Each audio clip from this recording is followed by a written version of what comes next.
shine. Shine, Pilipina, shine. Shine, Pilipina, shine.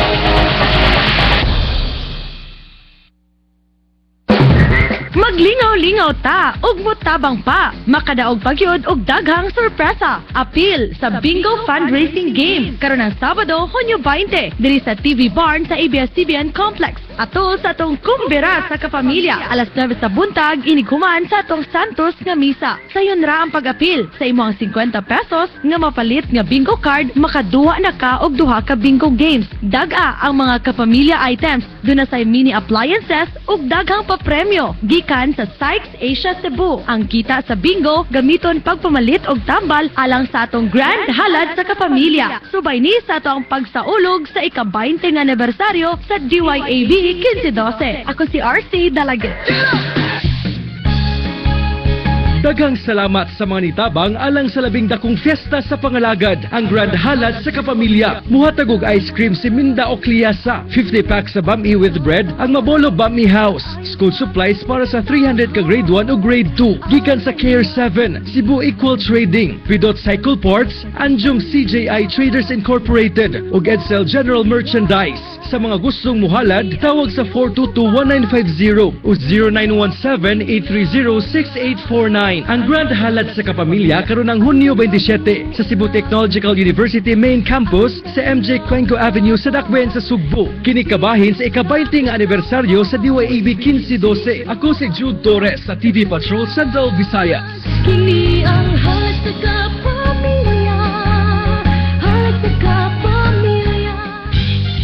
Ganahan ka bang motrabaho sa call center o business process outsourcing industry? Imbitado ka sa Trabaho Patrol karong Biyernes ug Sabado, Hunyo 19 ug 20, 2015. Gikan sa alas 10 sa buntag hangtod sa alas 5 sa hapon sa Ayala Active Zone, Cebu City. Proyekto sa Call Center Academy, ABS-CBN Cebu, DYLS for Life ug DYAB Abante Pa, Bisaya. 45 minutos na pasado alas 6 sa buntag.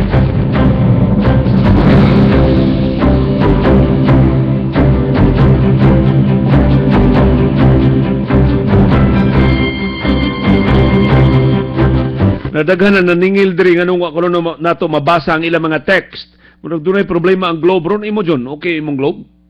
Dunay problema no? Di mi kadawat sa inyo mga text messages. So ari lang mo agi balik nilang problema Leo. Last week pa man eh. Ari lang mo agi palihog sa Facebook. I-chat lang inyong mga mensahe kay di mi kadawat sa inyong mga mensahe sa Globe. Akong katapusan diring mensaheng nadawat kang RC Dalaget nga nagpahibaw na dunay mini appliances nga ipanghatag ang Sykes. Namutan na ako ni RC karon pero di man kalusot akong message unsa man ni nga mini appliances. Unsa may appliances nga mini John? Nay mini refrigerator. Uni may nakalusot sa atong Globe Lines. Good morning. Good morning Leo. Yes, Maminda. Kana tinuod yun na imong sulti Leo ay nga dili kay ingon nga kita karon hugawan kontra sa una nga dili sila hugawan mao ni nakaingon sa tumba. Ang ako Leo, ang diri sa amo before muagi lang ang baha sa karsada. Pero karon Leo tungod sa kadaghan ni anang developments dinha anang bukid, kami diri sa ubos makaluluoy gyud. Ari gyud namo mupunta ang maong tubig nila. So, mauna among kahimtang diri. Nya Leo, kabahin sa kumbira tomorrow. Akong hindrance lang gyud Leo. Pag-anha din ha. Kung magdag-om ang panahon, kung mag-uwan sa gabi nya gibaha mi, mao gyud nay akong hindrance Leo. Unya, okay ka Leo, nga akong putahe, ang akong El Nino putahe, kaning buwad nga kinamatisan.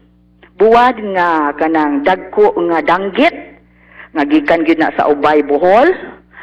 Mao na akong putahe tomorrow. Okay na Maminda kay wa man na maglag tubig. Oh yeah. Oh, so ako kang imbitahon Leo sa akong putahe. Salamat Maminda Ocliasa. 47 minutos na pasado alas 6 sa buntag.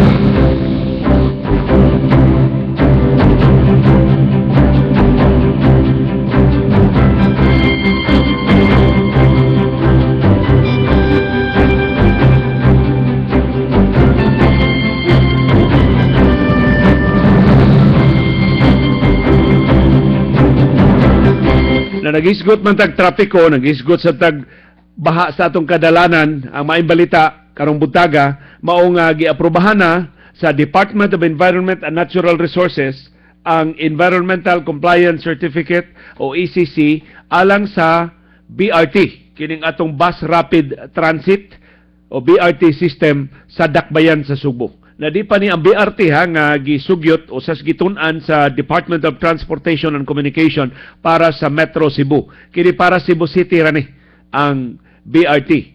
Matod sa Department of Environment and Natural Resources, pinaagi sa Environmental Management Bureau nga ang BRT project sa Cebu City nakatuman sa ilang gipahamtang nga mga kondisyon sa pagpatigbabaw sa kahimsog sa publiko, sa kaayuhan sa kinaiyahan. Gipasidanan lang ang mga mupatuman sa BRT nga i-appeal, i-incorporate sa tanang aspeto sa proyekto ang environmental considerations. So appeal na ini kining pagpamutol sa gatusan kapunuan sa kahoy nga maagian. Na tumanon ang mga lagda, kung putlon man gid ni mga kahoya, kung di man malikayan, ang mga kahoy pulihan og tanom og tagsa ka gatos kapunuan sa matag punuan nga maputol. Tagsa ka gatos kalaungon or i-earth ball, ibalhin kini mo ang mga kahoy kung mahimo pa, kung ma-appeal pas budget sa bus rapid transit, kung puti nakuha na gasto ining earth balling sa mature trees, kini mga dagko na bitaw ng mga kahoy, dako na kayo na o gasto. Masasay mataligamaan nagbutang diya sa gastos proyekto.